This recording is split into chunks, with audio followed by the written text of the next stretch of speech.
Why is it that we don't seem to be able to adjust ourselves to the physical environment without destroying it? Why is it that in a way this culture represents in a unique fashion the law of diminishing returns, that our success is a failure, that we are building up, in other words, an enormous technological civilization which seems to promise the fulfillment of every wish almost at the touch of a button. And yet, as in so many fairy tales, when the wishes finally materialize, they're like fairy gold. They're not really material at all. In other words, so many of our products, our cars, our homes, our clothing, our food, it looks as if it were really the instant creation of pure thought. That is to say, it is thoroughly insubstantial, lacking in what the connoisseur of wine calls body.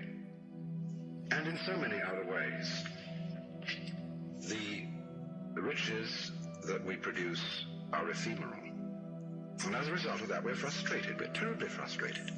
We feel that the only thing is to go on getting more and more. And as a result of that, the whole landscape begins to look like the nursery of a spoiled child who's got too many toys and is bored with them and throws them away as fast as he gets them, plays them for a few minutes. Also, we're dedicated to a tremendous war on the basic material dimensions of time and space. We want to obliterate their limitations. We want to get everything done as fast as possible. We want to convert the rhythms and the skills of work into cash, which indeed you can buy something with, but you can't eat it.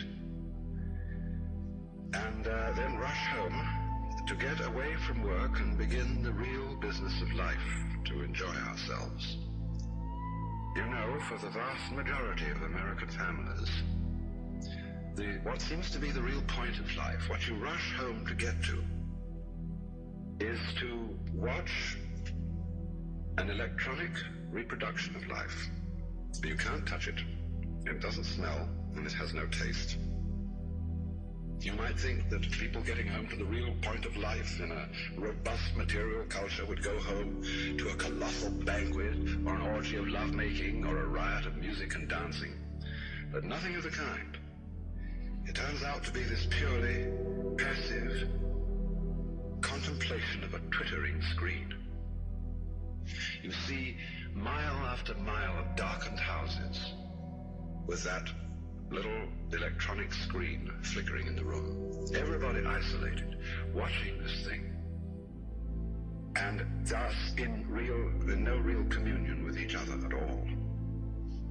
And this isolation of people into a private world of their own is really the creation of a mindless crowd. And so we don't get with each other, except for public expressions of getting rid of our hostility, like football or prize fighting. And even in the spectacles one sees on this television, it's perfectly proper to exhibit people slugging and slaying each other, but oh dear no, not people loving each other, except in a rather restrained way.